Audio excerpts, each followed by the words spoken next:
Гэты дом у вёсцы Барысы Брэсцкага района калісьці быў вядомым на весь Савецкі Саюз, таму што жылі ў ім адразу два героя сацыялістычнай працы – знакамітая даярка Лідзія Асіюк і яе не менш знакамітая дачка Галіна Скакун. Сёння віншаванне 75-гадовым юбілеем прымае Галіна Фёдораўна.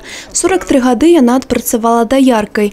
8300 кілаграмаў малака ад каровы – такая ўнушальная лічба ў актыве гераіні працы. Мало осталось тех людей в Брестском районе, я думаю, в Брестской области, на примере которого можно учить всех, кто работает в сельском хозяйстве, да не только в сельском хозяйстве. Это именно пример того, что человек отдал всю свою жизнь на одно свое дело. Работа дояркой, казалось бы, рядовая такая вот работа, должность. Тем не менее, но отдав себя полностью работе, она получила те результаты, которые только сейчас отдельные предприятия сельхозорганизации Брестского района могли добиться.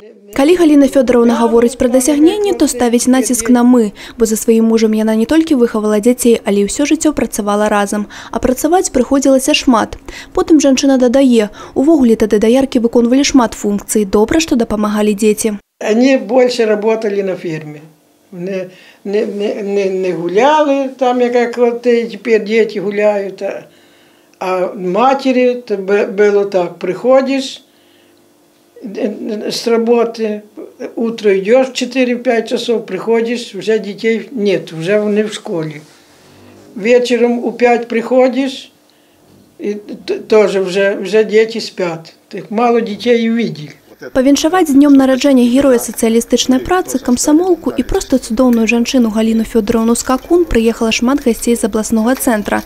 Але галоўныя госці – блізкія людзі, якія большую частку жыцця былі побач і ведаюць, якой працай здабытыя яе ўзнагароды. Мы маму не видели, она не была ни в школе у нас. Кстати, нас в школе дергали за это. Почему не ходят родители на собрания? А то, что они не спали почти ночью, никто этого не видел.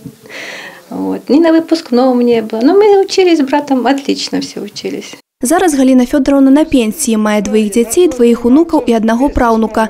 Нягледзячы на ўзрост, прага да зямлі засталася. Кажа, што калі ёсць жаданне, можна дасягнуць велізарных поспехаў у любімай справе. Анастасія Цукун, Грана Капян, тэлерадыёкампанія «Брэст».